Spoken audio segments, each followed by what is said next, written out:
वगैरे आहे नाही हो.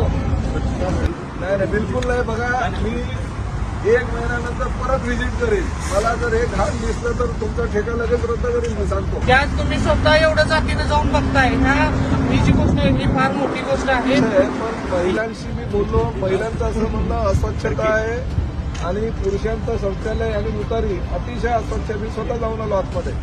एकदा जरा त्याला दंड लावून नका. लोकांना सुविधा मिळणार आहे का? दंड करतो म्हणजे झालं का सगळं? दंड लावला म्हणजे सगळं काय होत आहे का? तुम्ही काय ज्या पाहिजे ते द्यायला पाहिजे. ते पैसे घेतो ते एकदम व्यवस्थित आहे. किचन वगैरे आणि ज्या सुविधा फ्री द्यायला पाहिजे. शौचालयाची सुविधा आहे, मुतारीची सुविधा आहे. मग मी 1 महिन्यानंतर परत व्हिजिटला येईल. तोपर्यंत सगळं जर मला इकडे दिसलं तुमच्या रूटवर तुम्हाला सस्पेंड करेल. याद राखा. मला 1 महिन्यामध्ये रिझल्ट पाहिजे. पुढल्या 10 तारखेपर्यंत सगळं स्वच्छ पाहिजे इकडे.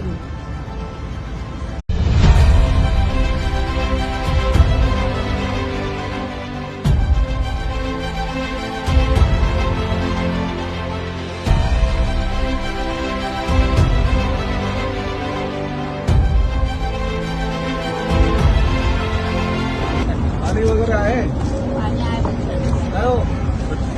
नाही बिलकुल नाही. बघा मी 1 महिन्यानंतर परत व्हिजिट करेन. मला जर हे घाण दिसलं तर तुमचा ठेका लगेच रद्द करेन मी सांगतो. त्यात तुम्ही स्वतः एवढं जातीनं जाऊन बघताय ह्या ही जी गोष्ट आहे ही फार मोठी गोष्ट आहे. पण महिलांशी मी बोललो. महिलांचं असं म्हणणं अस्वच्छता आहे आणि पुरुषांचं शौचालय आणि मुतारी अतिशय अस्वच्छ. मी स्वतः जाऊन आलो आतमध्ये.